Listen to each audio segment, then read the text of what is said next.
दोस्तों, अमिताभ बच्चन का वो मशहूर डायलॉग रिश्ते में तो हम तुम्हारे बाप लगते हैं, नाम है शहंशाह। जब 1988 में अमिताभ बच्चन जब बड़े पर्दे पर चमचमाती हाथ को उठाकर जब ये डायलॉग को बोले थे, तो सिनेमा घर के जो छत है वो दर्शकों के तालियों और सीटी की आवाज से गूंज उठी थी और लोग सोचने पर मजबूर हो गए थे कि आखिर इतना भारी भरकम सूट पहनकर अमिताभ बच्चन इस सीन को कैसे शूट किए होंगे। चलिए जानते हैं आज के वीडियो में। दरअसल दोस्तों, इस सीन में जिस ड्रेस को आप अमिताभ को पहने हुए देखते हैं, इस ड्रेस को बनवाने में इस मूवी के जो डायरेक्टर थे टीनू आनंद साहब, उनके छक्के और पंजे छूट गए थे। अब आप सोच रहे होंगे कि भैया ये ड्रेस ही तो है, इसे बनाने में आखिर इतना ज्यादा मकसद क्यों करना पड़ा था। तो आपकी जानकारी के लिए बता दें कि ये कोई आम ड्रेस नहीं था। इस ड्रेस को बनवाने के लिए जो है विशेष प्रकार के डिजाइनर का व्यवस्था किया गया था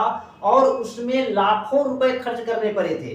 खासकर जो लोहे की कड़ियां देखते हैं और उनके हाथ में जो स्टील लगा हुआ देखते हैं, सिर्फ हाथ में लगा हुआ स्टील का वजन जो चमचमाता हुआ लग रहा है, उसका वजन लगभग 14 से 18 किलोग्राम था। अब सोचिए कि इतना भारी भरकम सूट पहनकर तब उनको एक्शन भी करना था, तो ये इसीलिए इस सीन को शूट करना उस जमाने में काफी ज्यादा मुश्किल था।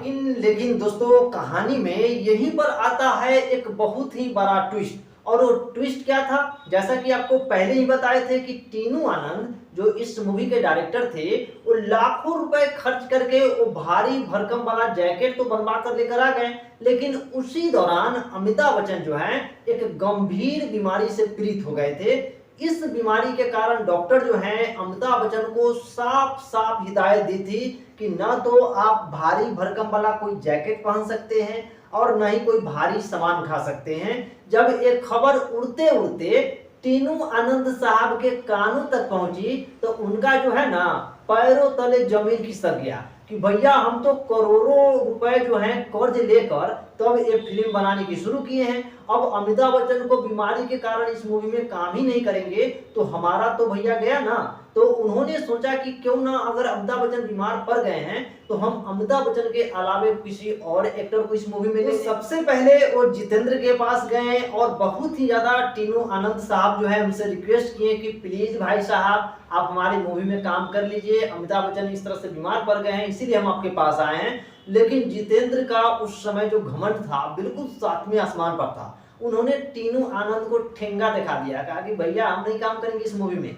बाद में वो जैकी श्रॉफ के पास गए और जैकी श्रॉफ को सारा अपना कहानी सुनाए कि इस तरह से हम अमिताभ बच्चन को लिए थे लेकिन ऐसे ऐसे प्रॉब्लम आ गया, प्लीज आप हमारी मूवी में काम कर दीजिए। यहाँ पर जैकी श्रॉफ जो है शहंशाह बनने के लिए बिल्कुल तैयार हो गए, उनका कपड़े की माप सब ले लिया गया। लेकिन उसी दौरान फिर से आता है कहानी में एक नया ट्विस्ट। उसी दौरान जैसे अमिताभ बच्चन फिर से इस मूवी में काम करने के लिए तैयार हो जाते हैं, यानी कि उनका बीमारी लगभग ठीक हो जाता है और इस तरह से अमिताभ बच्चन जो है शहंशाह मूवी में काम करते हैं। और ये मूवी जो है उस साल का इतना बड़ा ब्लॉकबस्टर हिट था कि इसका कोई जवाब नहीं। लेकिन एक और बात जो आपको जानना जरूरी है कि इस मूवी के जो आप एक्ट्रेस मीनाक्षी को देखते हैं, असल में दोस्तों मीनाक्षी जो है टीनू आनंद की पहली पसंद नहीं थी।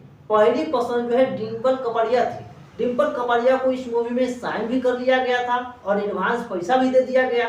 लेकिन जब फिल्म के क्रू मेंबर जो हैं, जब उनके साथ एक मीटिंग हुआ तो उसमें टीनू आनंद को लगा कि अरे भैया ये तो हम किसको ले लिए, ये तो जो है डिम्पल कपाड़िया है तो अमिताभ के साथ शूटे नहीं करेगा। बाद में डिम्पल कपाड़िया को रातों रात फिल्म से बाहर कर दिया गया और मीनाक्षी को इन कर लिया गया। जब इसका खबर डिम्पल कपाड़िया को लगा तो डिम्पल कपाड़िया ने कहा कि जो भी आप एडवांस पैसा हमको दिए हैं ना, वो पैसा हम घंटे में नहीं देने वाले। और इस तरह से एक काफी ज्यादा विवाद हो गया।